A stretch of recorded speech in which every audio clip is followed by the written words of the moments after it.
सह्याद्रीच्या पर्वतरांगांमध्ये पावसाचा जोर वाढलाय। जुन्नर, आंबेगाव आणि खेड तालुक्यात मुसळधार पाऊस सुरू आहे आणि त्याचा मोठा फटका पर्यटनाला बसलाय। भीमाशंकर रोडवर पोखरी घाट आणि माळीन आहुपे परिसरात दरड कोसळण्याच्या घटना घडल्या असून या भागातील वाहतूक पूर्णपणे ठप्प झाली आहे। पर्यटकांची सुरक्षा लक्षात घेता वन विभागाने जुन्नर परिसरातील गड किल्ल्यांवर जाण्यास बंदी घातली आहे।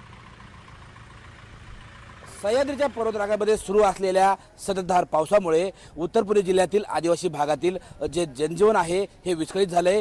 श्री क्षेत्र भीमाशंकर या ठिकाणी जाण्यासाठी जे प्रमुख मार्ग आहेत आंबेगाव तालुक्यातील आणि खेड तालुक्यातील या दोनही मार्ग या ठिकाणी बंद करण्यात आलेत।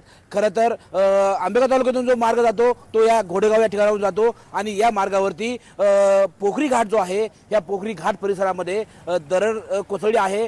पाण्याबरोबर दगड आणि माती ही जी आहे ही रस्त्यावरती वाहून आली आहे आणि त्यामुळे वाहतुकीला अडथळा निर्माण झाला आहे आणि माळीन भागामध्ये सुद्धा दगड कोसळल्यामुळे या ठिकाणी वाहतुकीला अडथळा निर्माण झाला आहे। त्यामुळे घोडेगावमध्ये हा जो मंचर भीमाशंकर रस्ता आहे हा रस्ता घोडेगाव या ठिकाणी बॅरिकेडिंग करून पोलिसांनी या ठिकाणी अडवलेला आहे आणि या भागातून येणारे प्रत्येक वाहन जे आहे या प्रत्येक वाहनाची या ठिकाणी विचारपूस करून पोलीस हे वाहन जर भीमाशंकरला जाणार असेल तर त्या वाहनांना रोखलं जाते आणि हे वाहन जर मध्ये कुठे जाणार असेल तर अशा वाहनांना सोडलं जाते।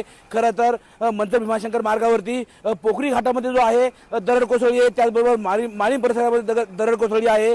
त्याचबरोबर हा जो रस्ता आहे या रस्त्यावरती अनेक ठिकाणी जोरदार पावसामुळे पाणी आले तर काही ठिकाणी जे आहे या रस्त्यावरती पाण्याबरोबर दगड आणि माती आली आहे। त्यामुळे हा रस्ता पूर्णतः प्रवासासाठी धोकादायक झालाय। त्यातच 12 ज्योतिर्लिंगापैकी एक असणारे श्री क्षेत्र भीमाशंकर आणि या भीमाशंकर दर्शनासाठी राज्यभरातून नव्हे तर देशभरातून भाविक या मार्गाने जात असतात। मात्र या भाविकांना पुढे जाऊन प्रवास करताना कोणतीही अडचण येऊ नये किंवा कोणताही अनुचित प्रकार घडू नये त्यामुळे घोडेगाव पोलिसांनी जे आहे पुणे भीमाशंकर महामार्ग जो आहे पुणे भीमाशंकर मार्ग जो आहे हा घोडेगाव या ठिकाणी बॅरिकेडिंग करून अडवला आहे। सध्या तरी जोपर्यंत पावसाचा जोर कमी होत नाही तोपर्यंत भीमाशंकरला येण्याचं टाळावं असे आवाहन आम्ही या माध्यमातून करतोय। सचिन तोडकर, न्यूज 18 मराठी, घोडेगाव, पुणे।